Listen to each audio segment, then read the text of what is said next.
Thanksgiving dinner was supposed to be a time for gratitude, but the only thing I felt as I sat at the head of my own table was the throbbing ache of a fresh black eye. The overhead lights cast long shadows across the table, illuminating the tension that clung to every face. My son-in-law, Brad, sat across from me, his grin wide and cruel, his voice loud enough for everyone to hear. "The old man finally learned his place," he boasted, raising his glass as if he'd just won a prize fight. "Sometimes you have to teach respect the hard way." My daughter, Lisa, sat beside him, her eyes fixed on her plate, hands trembling in her lap. The rest of the family, my sister, my nephew, even my oldest friend, shifted uncomfortably, pretending not to notice the bruise swelling beneath my eye. The turkey sat untouched, the air thick with shame and something darker. I could feel every gaze flicker between me and Brad, waiting for me to react, to explode, to finally stand up for myself. But I didn't. I just sat there, silent, letting the humiliation settle over me like a heavy coat. I'd learned long ago that some battles aren't won with fists or shouting matches. Some victories are quieter, colder, and far more devastating. I reached into my jacket pocket and felt the smooth edge of the black envelope I'd prepared, my fingers tracing the seal. I'd spent weeks gathering what I needed, every late night and whispered phone call leading to this moment. I slid the envelope across the table, stopping it in front of Lisa. She looked up, startled, her face pale as she met my eyes for the first time all evening. "Dad!" she whispered, her voice barely audible.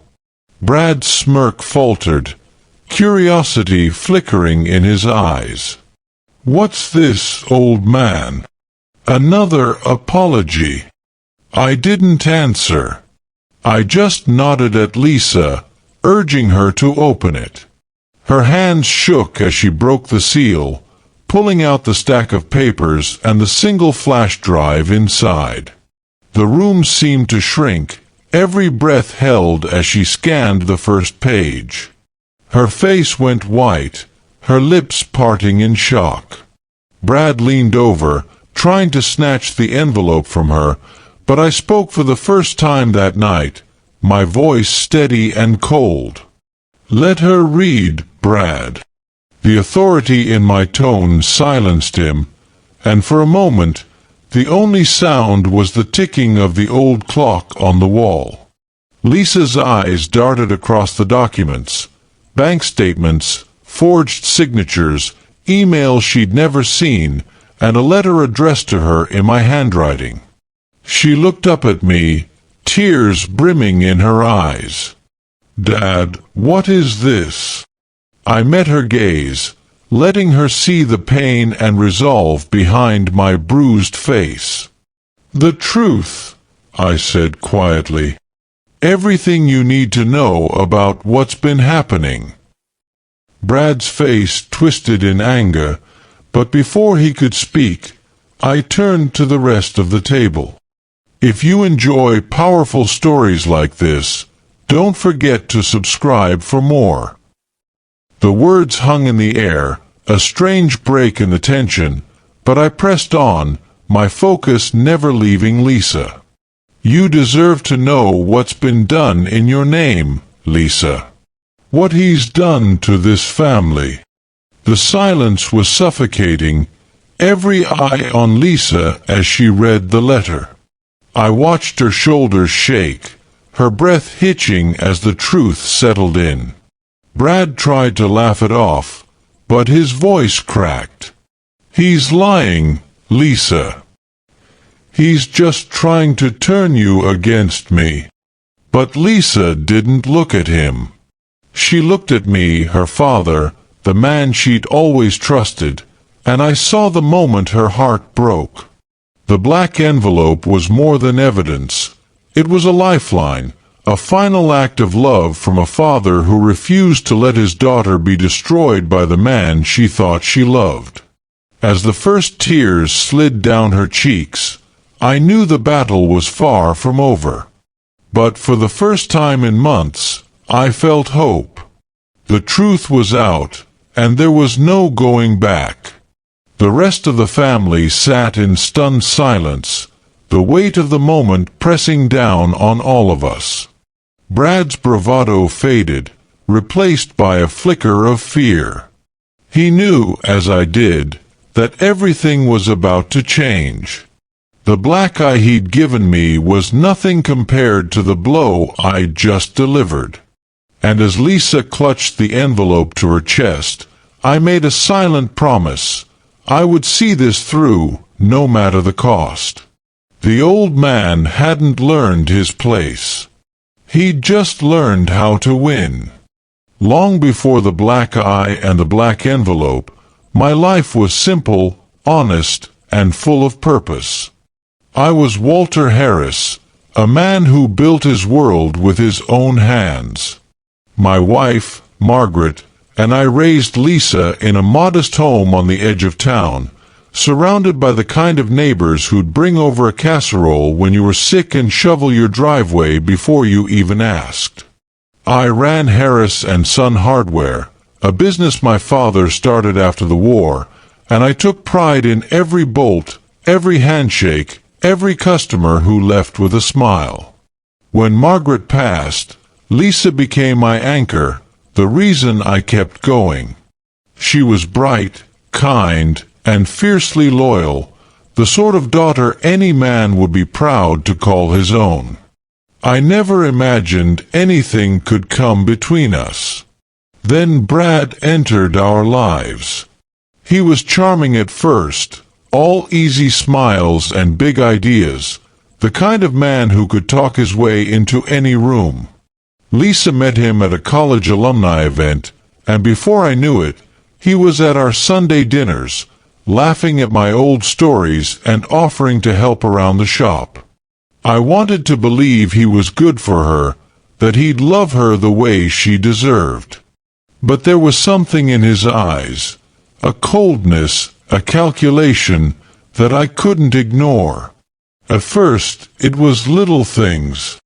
Brad would make jokes at my expense, subtle digs about old-fashioned ways, and letting the next generation take over. He'd offer business advice I never asked for, pushing Lisa to convince me to modernize, to think bigger. I tried to brush it off, not wanting to cause trouble. But the more time he spent in our home, the more I felt like a stranger in my own life. Lisa, blinded by love, didn't see it. She thought Brad was ambitious, driven, a man who could give her the world. I saw the way he looked at the business, the way he talked about potential and untapped value. It wasn't long before he started asking questions about the books, the property, the trust I'd set up for Lisa's future. I kept my answers vague, but I started watching him more closely. One night, after Lisa had gone to bed, I heard voices in the kitchen. Brad was on the phone, his tone low and urgent. "He's stubborn, but he'll come around. Once I have control, we can do whatever we want with the place." My blood ran cold. I realized then that Brad didn't love Lisa. He loved what she could give him. I wanted to warn her, to tell her what I'd heard, but I knew she wouldn't believe me. She was in too deep, and Brad was too clever. So I waited, watching as he wormed his way further into our lives. He started showing up at the store, offering to help out with the books, suggesting new suppliers, new deals. I let him think I was grateful, but I kept a close eye on every move he made. The tension between us grew, but I bit my tongue for Lisa's sake. I didn't want to be the reason her marriage failed. But the cracks were starting to show. Brad's temper flared when things didn't go his way. He'd snap at Lisa over small things, then apologize with flowers and empty promises. I saw the way she shrank under his anger, the way she tried to keep the peace. It broke my heart, but I didn't know how to help her without pushing her further away. The night I overheard Brad plotting to take over the business was the night I knew I had to act. I started keeping records, copies of emails, bank statements, anything that seemed off. I reached out to old friends, quietly asking for advice. I even installed a small camera in my office, just in case. I wasn't sure what I was looking for, but I knew I needed to be ready. The betrayal was slow, like a poison seeping into the foundation of everything I'd built. I watched as Brad chipped away at my authority, turning Lisa against me one argument at a time. I felt powerless, trapped in my own home, but I refused to give up. I was a Harris, and we didn't back down from a fight. I just had to find the right way to fight back. The night before Thanksgiving, I found Brad in my office, rifling through my desk. He didn't see me watching from the hallway, but I saw enough. He pocketed a set of keys and slipped a folder into his jacket. I knew then that the time for waiting was over. I had to protect Lisa, even if it meant breaking her heart. As I lay awake that night, listening to the quiet hum of the house, I made a promise to myself. I would not let Brad destroy my family. I would find a way to expose him, no matter what it cost me. The roots of betrayal ran deep, but so did my love for my daughter. And as Thanksgiving dawned, I knew the battle was just beginning. The first time Brad crossed the line from words to violence, it was a cold Tuesday evening, the kind that made the windows rattle and the old furnace groan. I was in the garage, sorting through a shipment of tools, when I heard raised voices from the kitchen. Lisa's tone was pleading, Brad's sharp and impatient. I moved quietly, not wanting to embarrass her, but when I heard something crash, instinct took over. I stepped into the kitchen just in time to see Brad slam his fist on the table, sending a mug shattering to the floor. Lisa flinched, her eyes wide with fear. Brad turned, saw me, and sneered. "Stay out of this, old man. This is between me and my wife." I stood my ground, my hand steady even as my heart pounded. "You don't talk to her like that in my house." Brad's eyes narrowed, and for a moment I saw the mask slip, the cold, calculating anger beneath the charm. He stormed out, slamming the door so hard the glass rattled. Lisa sank into a chair, her shoulders shaking. I wanted to comfort her, to tell her she didn't have to live like this, but she just shook her head. "It's fine, Dad. He's just stressed. Work's been hard." I knew better, but I let it go, not wanting to push her further away. That night, I sat in my study, staring at the old family photo on my desk. Margaret's smile seemed to ask me what I was going to do. I promised her silently that I'd protect our daughter, no matter what. The next morning, Brad was all apologies, flowers in hand and a sheepish grin on his face. Lisa forgave him, desperate to believe it was a one-time thing. But I saw the way she avoided my eyes, the way she flinched when Brad raised his voice. The tension in the house grew thicker, every meal a minefield. Brad's jokes became sharper, his criticisms more public. He'd mock my old ways in front of Lisa, belittle my decisions at the store, and make sure everyone knew who was in charge. I swallowed my pride, refusing to give him the satisfaction of seeing me break. But the real blow came not with a fist, but with a pen. One afternoon, I found a stack of documents on my desk, new supplier contracts, or so Brad claimed. He urged me to sign them, saying it would save the business money. I read them carefully, but the legal jargon was thick, and Brad hovered over my shoulder, rushing me. I signed, trusting Lisa's judgment, but a knot formed in my stomach. Later that week, I got a call from the bank. There had been changes to the business account. My name was no longer primary. I rushed to the office, heart pounding, and found Brad there, grinning. "Just making things more efficient, Walt. You can relax now." I realized then that I'd been tricked.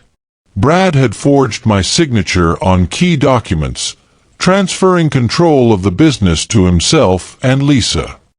I confronted him, my voice shaking with anger. "You went behind my back. You lied to me." Brad just laughed, his confidence unshaken. "You're getting old, Walt. It's time to let someone else take the reins."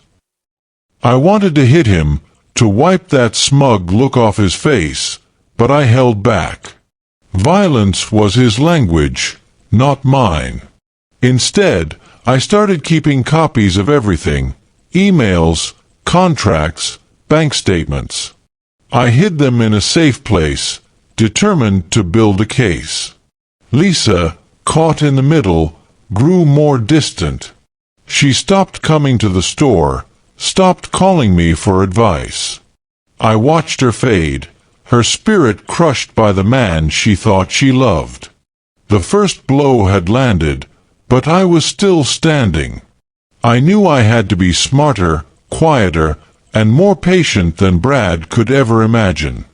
The fight for my family had just begun, and I was ready to do whatever it took to win, not with fists, but with the truth. And as I watched Brad celebrate his victory, I made a silent vow: he would regret ever underestimating me. The days that followed felt like living in a stranger's house. Brad strutted through the halls as if he owned them, his voice echoing off the walls, his laughter sharp and hollow. Lisa moved like a ghost, her eyes rimmed red, her smile forced for the sake of appearances. I kept my head down, playing the part of the defeated old man, but inside, every humiliation burned. Friends who used to drop by for coffee stopped calling. Neighbors who once waved from their porches now looked away, believing the rumors Brad spread about my declining health and erratic behavior. Even my sister, who'd always been my fiercest defender, started to keep her distance, unsure what to believe. The isolation was suffocating, but I refused to let it break me. Instead, I began to document everything.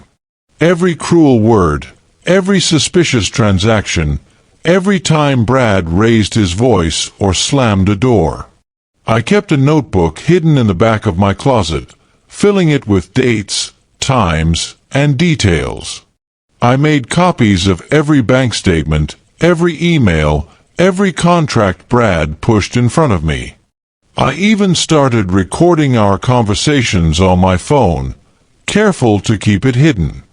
I knew I'd need proof if I ever wanted to save Lisa, and myself, from the trap Brad was building. One evening, as I was locking up the store, I noticed something odd in my study. The books on the shelf were slightly out of place, and a faint red light blinked from behind a stack of ledgers. My heart pounded as I reached behind the books and pulled out a small, cheap camera. Brad had been spying on me, watching my every move. The realization sent a chill down my spine, but it also steeled my resolve. If Brad was willing to go this far, I had to be even more careful. I replaced the camera exactly as I'd found it, then set up my own, a tiny device hidden in the vent, aimed at my desk. If Brad wanted a game of secrets, I'd play, but on my terms. Lisa, meanwhile, was slipping further away. She stopped confiding in me, her phone calls growing shorter, her visits to the store less frequent. I saw the fear in her eyes, the way she flinched when Brad entered a room. I tried to reach her, to remind her of who she was before Brad, but she only shook her head, whispering, "Please, Dad, just let it go." But I couldn't. Not when I saw the bruises she tried to hide, the way she shrank from Brad's touch. I knew I had to be patient, to wait for the right moment to show her the truth. The hardest part was pretending not to care, letting Brad believe he'd broken me. He grew bolder, more reckless, convinced of his own invincibility. He started bringing strangers into the store after hours, making deals I knew nothing about. I watched from the shadows, recording every detail, every face. The evidence was piling up, but so was the risk. One night, I caught Brad rifling through my desk, searching for something. He didn't see me watching from the hallway, but I saw the panic in his eyes when he came up empty-handed. I knew then that he suspected I was onto him. The tension in the house reached a breaking point. Lisa barely spoke, her silence a shield against the chaos. I wanted to scream, to drag her away from Brad and make her see what he was doing, but I knew it had to be her choice. All I could do was wait, gathering my evidence, building my case, and praying that when the time came, she'd believe me. The silent suffering was the hardest part, watching my daughter fade, my home become a prison, my life reduced to a series of secrets and lies. But I held on to hope, knowing that every day I endured brought me one step closer to the truth. And as I sat alone in my study, the red light of Brad's camera blinking in the darkness, I made a promise to myself. I would not let him win. I would find a way to save Lisa, no matter how long it took. The old man wasn't finished yet. He was just getting started. The first frost of November crept over the windows, and with it came a night that changed everything. Brad's arrogance had grown with every unchecked insult, every dollar siphoned from the business, every time he saw me swallow my pride. But I was done swallowing. That evening, after the store closed, Brad cornered me in the back office.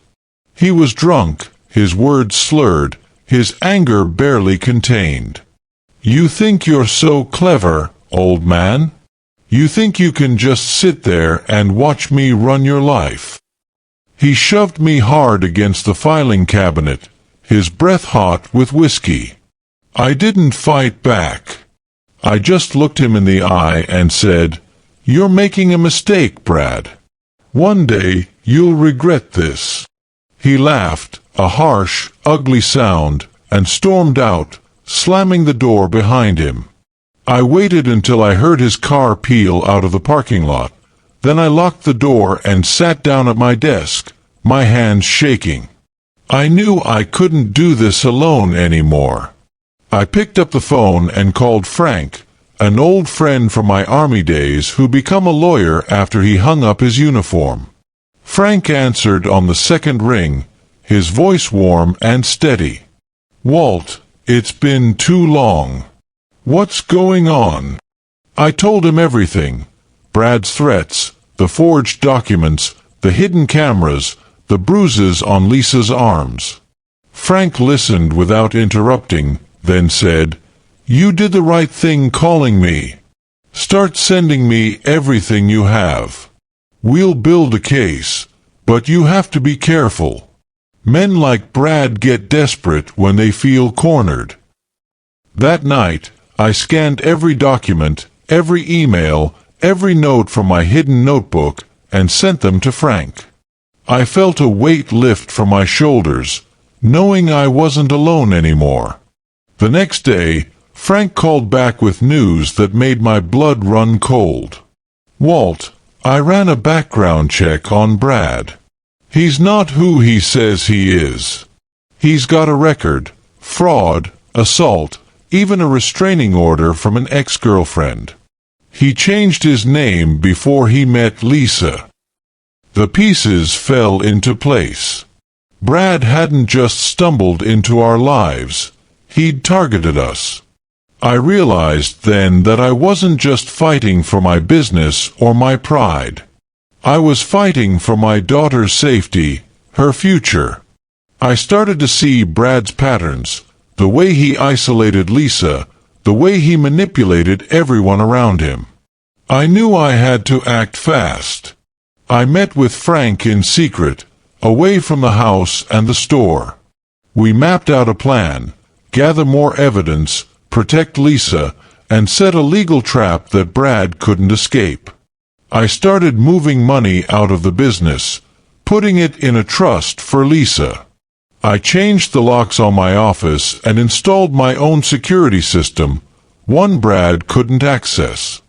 I even left a burner phone in Lisa's car, just in case she needed to call for help. The hardest part was keeping up the act at home. I let Brad think he'd won, that I was beaten.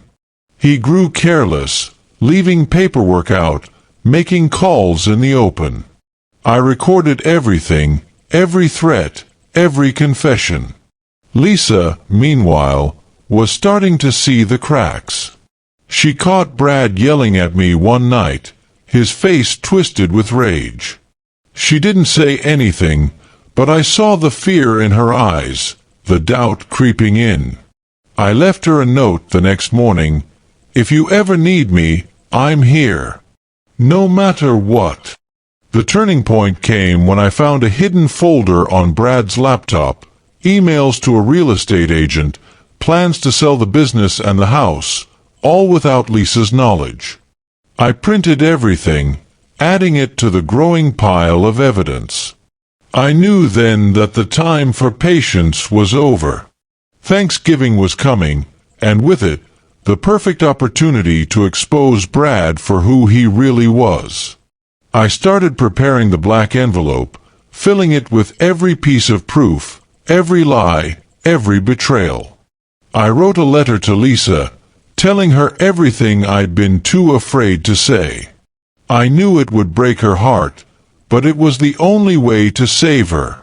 As the days grew shorter and the nights colder, I felt a new sense of resolve. I wasn't just an old man with a black eye. I was a father, and I was ready to fight for my family.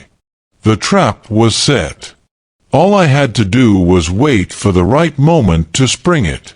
And as Thanksgiving approached, I knew that moment was almost here. The days leading up to Thanksgiving were a blur of careful planning and quiet dread. I moved through the house like a shadow, watching Brad grow more arrogant with every passing hour. He strutted around the kitchen, barking orders at Lisa, making snide remarks about my old man routines, and boasting on the phone to friends about how he'd finally put the stubborn mule in his place. I let him believe it. I let him think I was beaten, that I'd accepted my new role as a silent, broken relic in my own home. But every night, after the house went quiet, I sat at my desk, piecing together the final contents of the black envelope. I printed out the emails Brad had sent to the real estate agent, the forged contracts, the bank statements showing money siphoned from the business. I included the background check Frank had run, highlighting Brad's real name and criminal record. I even tucked in a photo of Lisa's bruised arm, taken the night she thought no one was watching. The hardest part was writing the letter to Lisa. I started and stopped a dozen times, the words never quite right. How do you tell your only child that the man she loves is a fraud, a thief, and a bully? In the end, I wrote from the heart, "Lisa, I know this will hurt. I wish I could spare you the pain, but you need to see the truth. I love you more than anything, and I will always protect you, even if it means losing you. Please, read everything. Don't let him take any more from us." I sealed the envelope, my hands trembling, and hid it in the drawer beneath the old family Bible, somewhere I knew Lisa would look if she ever needed comfort. The next morning, I watched as Brad berated Lisa for burning the toast, his voice sharp and cruel. She flinched, her eyes darting to me, pleading for help she couldn't ask for. I wanted to step in, to drag him out of the house by his collar, but I forced myself to wait. The evidence had to speak for itself. That afternoon, Lisa came home early from the store, her face pale and drawn. She found me in the garden, kneeling in the dirt, pretending to tend the roses. She hesitated, then blurted out, "Dad, did you see Brad's temper last night? He scared me." I looked up, my heart breaking, and simply nodded. "You don't have to be afraid, Lisa. Not anymore." She didn't answer, but I saw the question in her eyes. That night, as Brad snored on the couch, Lisa crept into my study. I watched from the hallway as she opened the Bible, her hands shaking. She found the black envelope, stared at it for a long moment, then slipped it into her purse. I knew she wouldn't open it yet. She needed to be ready. The next day, Brad's arrogance reached new heights. He called a family meeting for Thanksgiving, inviting my sister, my nephew, and a few of his own friends. "We're celebrating new beginnings," he announced, grinning at me. "Time to show everyone who's really in charge." I smiled, playing along, but inside I was counting the hours. The plan was set. Frank would be on standby, ready to act if things got out of hand. I'd made copies of everything in the envelope, sending them to Frank and locking another set in a safe deposit box. No matter what Brad tried, the truth would come out. The night before Thanksgiving, I sat alone in the living room, the black eye still fresh, my body aching from weeks of stress and fear. But my mind was clear, sharper than it had been in years. I was ready.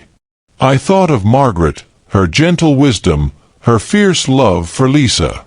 I whispered a promise to her memory, "I'll bring our daughter home. I'll make this right." Upstairs, Lisa's footsteps echoed softly as she paced her room. I knew she was wrestling with the truth, torn between love and loyalty, fear and hope. I prayed she'd find the strength to open the envelope, to see Brad for who he really was. Thanksgiving morning dawned cold and gray, the sky heavy with the threat of snow. I dressed in my best suit, the one I wore to Margaret's funeral, and looked in the mirror. The bruise on my face was a badge of survival, a reminder of everything I'd endured. I straightened my tie, squared my shoulders, and walked downstairs, ready to face whatever came next. The black envelope was no longer just a collection of evidence. It was a lifeline, a weapon, and a final act of love. And as the family gathered around the table, I knew the moment of truth was finally here. Thanksgiving morning arrived with a biting wind and a sky the color of old pewter, but inside the house, the tension was thicker than the November chill. I moved through the kitchen, the scent of roasting turkey and cinnamon barely masking the anxiety that clung to every corner. Brad was in rare form, strutting from room to room, barking orders at Lisa and making a show of carving the turkey as if he were the king of this castle. He laughed too loudly, poured himself whiskey before noon, and made sure everyone heard his jokes about old men who don't know when to step aside. I played my part, quiet and compliant, letting him believe he'd broken me. But every time he looked away, I caught Lisa's eyes, red-rimmed, searching, desperate for reassurance. I gave her a small nod, a silent promise that she wasn't alone. The rest of the family arrived in waves. My sister, Ruth, with her sharp tongue and sharper eyes, my nephew, Ben, who'd always looked up to me, and a couple of Brad's friends, loud and oblivious, eager to toast their host. The house filled with forced laughter and the clatter of dishes, but beneath it all, a storm was brewing. Brad's arrogance was at its peak. He pulled Lisa aside in the hallway, his voice low but urgent.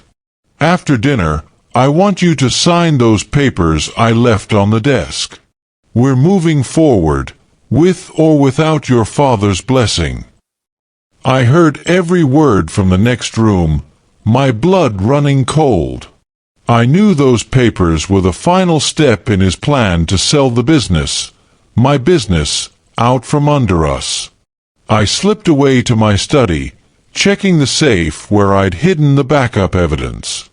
Everything was in place.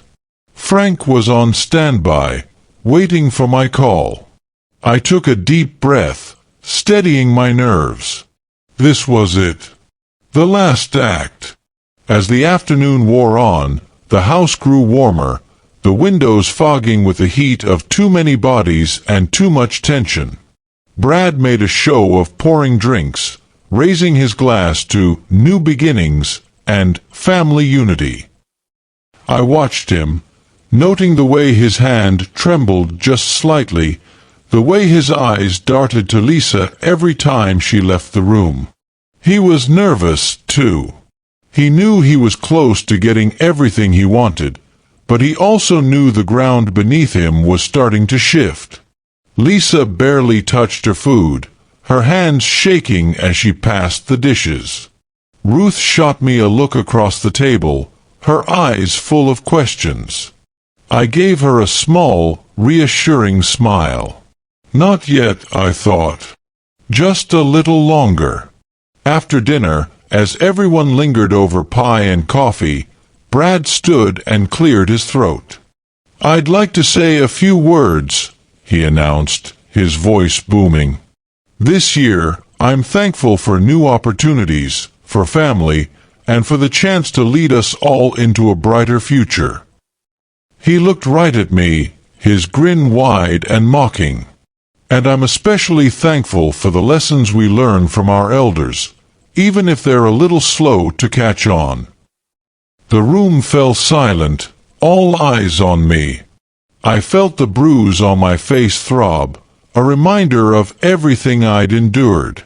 I reached into my jacket, my fingers closing around the black envelope. I slid it across the table to Lisa, my gaze never leaving Brad's. "Lisa," I said quietly, "I think it's time you read this." She looked at me, her face pale, her hands trembling as she took the envelope.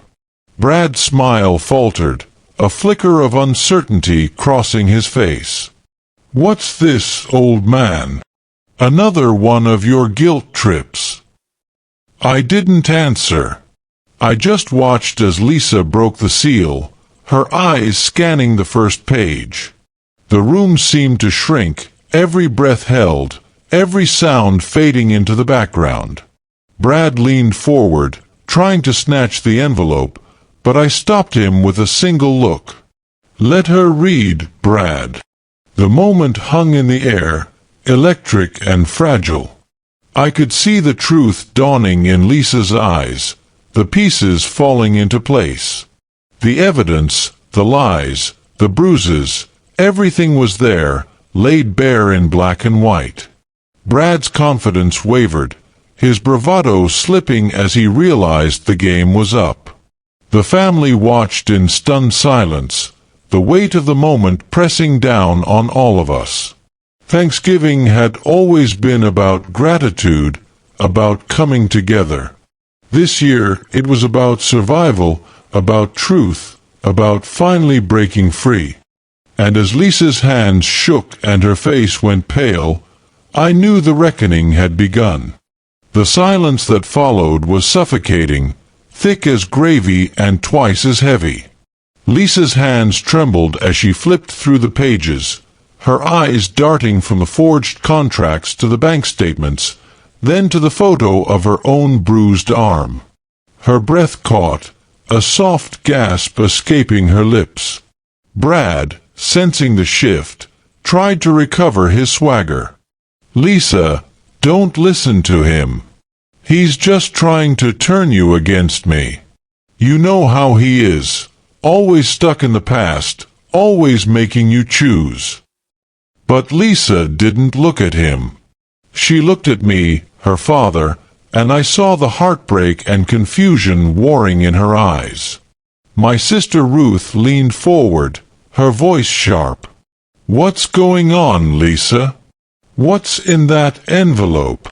Lisa's voice was barely a whisper. It's everything. The business, the money, the lies." "Brad, how could you?" Brad's face twisted, his mask slipping. "You're going to believe him over me? After everything I've done for you?" He reached for the envelope, but I slid my hand over it, steady and unyielding. "Sit down, Brad." The command in my voice surprised even me. For a moment, Brad hesitated, his bravado faltering. The rest of the family watched, wide-eyed, as the power in the room shifted. I turned to Lisa, my voice gentle. "I'm sorry you had to find out this way, sweetheart. But you needed to know. I couldn't let him take any more from you, or from us." Tears welled in Lisa's eyes, but she nodded, clutching the envelope to her chest.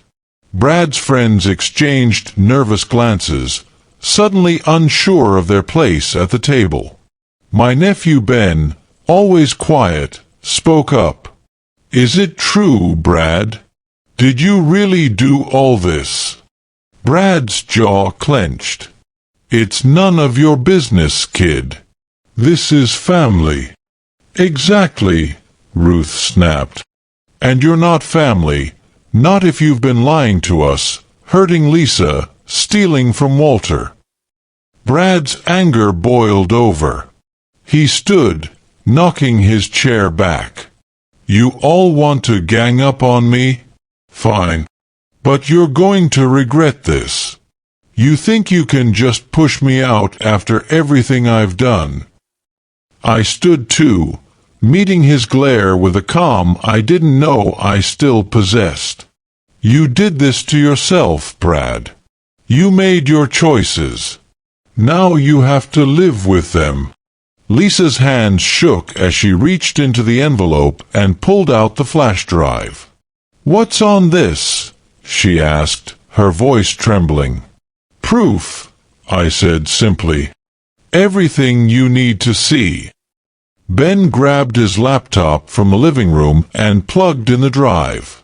The room fell silent as the files opened, emails from Brad to the real estate agent, plans to sell the business, copies of forged signatures, and the background check revealing Brad's true identity. The final file was a video. Brad, drunk and angry, threatening me in the office, his words slurred but unmistakable. The evidence was overwhelming. Brad's face went pale, his confidence crumbling. "You set me up," he spat, but his voice was weak. "You think this is going to save you, old man?" I shook my head. "This isn't about saving me. It's about saving Lisa. Saving our family." Lisa broke down, sobbing into Ruth's arms. The rest of the family closed ranks around her, their anger and disappointment directed squarely at Brad. He looked around, realizing he was truly alone. "You're all making a mistake," he muttered, but no one listened. The truth was out, and there was no going back. I put a hand on Lisa's shoulder, my voice soft. "I'm here, sweetheart. I always will be." The showdown was over, but the fallout was just beginning. As Brad stormed out of the house, slamming the door behind him, I felt the weight of years lift from my shoulders. The old man hadn't learned his place. He'd reclaimed it. And as the family gathered around Lisa, comforting her, I knew we'd finally taken the first step toward healing. The door slammed behind Brad, but the echoes of his betrayal lingered in every corner of the house. Lisa sat at the table, her face buried in her hands, the black envelope clutched to her chest. Ruth and Ben hovered close, offering comfort, while Brad's friends slipped out quietly, their laughter and bravado gone. I stood by the window, watching the taillights of Brad's car disappear into the night, my heart pounding with a strange mix of relief and sorrow. The family was silent, the only sound the ticking of the old clock and Lisa's quiet sobs. I wanted to go to her, to hold her like I did when she was a little girl, but I knew she needed a moment to process the truth. Instead, I spoke softly, my voice steady. "Lisa, I know this is a lot. I wish I could have protected you from all of it, but you needed to see who he really was." She looked up, her eyes red and swollen, but there was a new strength in her gaze. "Why didn't you tell me sooner, Dad?" The question cut deep, but I answered honestly. "I tried, sweetheart. But you loved him. I didn't want to be the reason you lost that hope. I needed you to see it for yourself." Ben, ever the practical one, opened the laptop again and scrolled through the files. "There's more here, Lisa. Look at this." He clicked on a folder labeled Recordings. The room fell silent as Brad's voice filled the air, captured by the hidden camera I'd installed in my study. The recording was clear, Brad threatening me, bragging about how easy it was to forge signatures, mocking Lisa for being too soft to ever stand up to him. Ruth's face hardened. "He's a monster. You did the right thing, Walter." Lisa wiped her eyes, her hands trembling as she scrolled through the evidence. "I can't believe I didn't see it. I let him turn me against you. I'm so sorry, Dad." I knelt beside her, taking her hands in mine. "You have nothing to be sorry for. Love makes us blind sometimes. What matters is you're safe now. We all are." The family gathered closer, the bonds that Brad had tried to break now stronger than ever. Ben found one last file, a scanned copy of Brad's criminal record, complete with his real name and a list of past offenses. "He was planning to run, Lisa," Ben said quietly. "He had a ticket booked for tomorrow. He was going to take everything and disappear." Lisa's breath caught, the final piece of the puzzle falling into place. "He never loved me. He just wanted the business, the money." I squeezed her hand, my voice gentle but firm. "He underestimated you, Lisa. He underestimated all of us." Ruth stood, her voice fierce. "We'll get the business back. We'll fix what he broke. But tonight, we're together. That's what matters." The family moved to the living room, gathering around Lisa as she finally let herself grieve. I sat beside her, my arm around her shoulders, feeling the weight of the past months begin to lift. The truth was out, the damage done, but we were still standing. As the fire crackled in the hearth and the wind howled outside, I looked around at the faces of the people I loved. We had survived the storm. The old man hadn't just learned his place, he'd reclaimed it, and in doing so, he'd saved his family. The night wore on, but for the first time in a long time, I felt hope. The truth had set us free, and I knew we would find a way to heal, together. The morning after Brad's departure, the house felt different, lighter, as if a storm had finally passed and left the air clean. Sunlight streamed through the kitchen window, catching the dust motes as they danced above the table where so much pain had been revealed.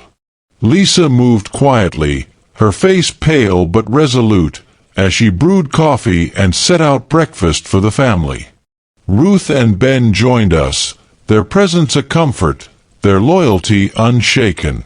We sat together, not as victims, but as survivors, united by the ordeal we'd endured. Lisa's hands still trembled as she poured my coffee, but there was a new steadiness in her eyes.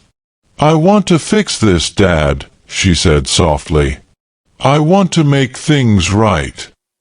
I reached across the table, squeezing her hand. "We will, Lisa. We'll do it together." The first step was reclaiming the business. With Frank's help, we gathered all the evidence, every forged document, every recording, every email Brad had sent. Frank assured us that with Brad's criminal record and the mountain of proof, we could reverse the damage. Lisa and I spent hours at the bank and the lawyer's office, untangling the mess Brad had made. It was exhausting, but each signature, each notarized form, felt like a small victory. The staff at Harris & Son Hardware welcomed us back with cautious optimism. Some had heard rumors, others had seen the changes firsthand, but all were relieved to see Brad gone. I stood before them, my voice steady. "We lost our way for a while, but we're back. This business was built on trust, and we're going to earn that back, one day at a time." The employees nodded, some with tears in their eyes. Lisa stood beside me, her head high, her voice clear as she apologized for the chaos and promised a new beginning. The community rallied around us, customers returning, neighbors dropping off casseroles and pies, old friends stopping by to shake my hand and offer words of support. The shame I'd felt at my black eye was replaced by a quiet pride. We had survived, and we were stronger for it. Brad, meanwhile, tried to fight back. He sent angry texts, left voicemails full of threats and empty promises. But with the evidence in Frank's hands and the community on our side, he had no power left. The final blow came when Lisa found a hidden safe in Brad's closet, filled with cash, fake IDs, and a plane ticket to Mexico. She handed it all over to Frank, who made sure the authorities knew exactly what Brad had planned. The reckoning was complete. Brad was gone, his schemes exposed, his reputation ruined. Lisa and I stood together in the empty house, the silence now a comfort instead of a curse. She turned to me, tears in her eyes. "I'm sorry, Dad. For everything." I pulled her into a hug, holding her tight. "You have nothing to be sorry for. We all make mistakes. What matters is we found our way back." That night, as we sat on the porch watching the stars, I realized the true meaning of family. It wasn't about blood or business or even forgiveness. It was about standing together when the world tried to tear you apart. The family's reckoning had been painful, but it had also been a rebirth. We were whole again, and nothing would ever break us like that again. In the weeks that followed, the house slowly filled with life again. The bruises on my face faded, but the lessons lingered, etched deeper than any scar. Lisa moved back into her old room, her laughter returning in small, cautious bursts. Ruth visited often, bringing casseroles and stories, her sharp wit a balm for our battered spirits. Ben helped at the store, eager to learn the ropes and prove that the Harris name still meant something in this town. Each morning, I'd find Lisa at the kitchen table, poring over business ledgers and scribbling notes, determined to repair the damage Brad had done. We worked side by side, rebuilding trust with every shared task, every honest conversation. The staff, once wary, began to smile again, their loyalty rekindled by our resolve. Customers returned, some with hugs, others with quiet words of support. The community's faith in us was a gift I didn't take lightly. I made a point to thank every person who walked through the door, reminding myself that respect is earned, not inherited. Lisa and I met with Frank regularly, finalizing the legal work to ensure Brad could never touch the business or our family again. Frank, ever the steady hand, guided us through the paperwork, his presence a reminder that good friends are worth their weight in gold. One afternoon, as we sorted through a box of old files, Lisa found a letter I'd written but never sent. It was addressed to her, dated the night before Thanksgiving. She read it in silence, tears slipping down her cheeks. "Dad, I'm so sorry I didn't see it sooner. I let him come between us." I took her hand, my voice thick with emotion. "You came back, Lisa. That's all that matters. We all lose our way sometimes. What counts is finding the courage to come home." She hugged me, and for the first time in months, I felt the weight of regret lift from my shoulders. The business began to thrive again, not because of any grand gesture, but because we returned to the values that built it: honesty, hard work, and family. I set up a trust in Lisa's name, ensuring that no one could ever take what was rightfully hers. I also made sure the staff had a stake in the business, a small way to thank them for standing by us. The holidays came and went, each one a little brighter than the last. We hosted Christmas dinner, the house filled with laughter and the smell of pine. Even Ben, usually reserved, joined in the carols, his voice cracking but full of joy. On New Year's Eve, Lisa and I stood on the porch, watching fireworks bloom over the town. She squeezed my hand, her eyes shining. "Thank you, Dad, for fighting for me, for never giving up." I smiled, my heart full. "That's what fathers do, Lisa. We fight for our family, no matter what." The aftermath of Brad's betrayal had left scars, but it had also revealed the strength of our bond. We were survivors, not victims. And as the new year dawned, I knew we were ready for whatever came next. The Harris family was whole again, and nothing, not even the darkest betrayal, could take that from us. Spring arrived with a gentle rain, washing away the last traces of winter and bringing new life to the garden Margaret once tended with loving hands. I stood on the porch, coffee in hand, watching Lisa kneel among the tulips, her laughter mingling with a birdsong. The house, once heavy with secrets and sorrow, now felt alive again. Windows thrown open, sunlight spilling across the floors, the scent of fresh bread drifting from the kitchen. The black envelope, once a symbol of pain and betrayal, now sat locked away in my desk, a reminder of how close we'd come to losing everything and how far we'd come since. Lisa joined me on the porch, her cheeks flushed from the work and the wind. She leaned against my shoulder, her voice soft. "I never thought we'd get here, Dad. I never thought I'd feel safe again." I put my arm around her, pride and relief swelling in my chest. "You're stronger than you know, Lisa. You faced the truth, even when it hurt. That's real courage." She smiled, tears glistening in her eyes. "I couldn't have done it without you. You never gave up on me, even when I gave up on myself." I squeezed her hand, my own eyes misty. That's what family is for. We hold on, even when it hurts. The business was thriving, the staff loyal and proud to be part of something honest again. Ben had taken on more responsibility, eager to learn and carry the Harris name forward. Ruth, ever the matriarch, organized Sunday dinners that filled the house with laughter and stories, the kind that stitched a family back together. On the anniversary of Margaret's passing, we gathered in the garden, planting a new rose bush in her memory. Lisa spoke, her voice steady. Mom always said the truth would set us free. I think she'd be proud of us. I nodded, feeling her presence in the gentle breeze, the warmth of the sun, the strength in Lisa's embrace.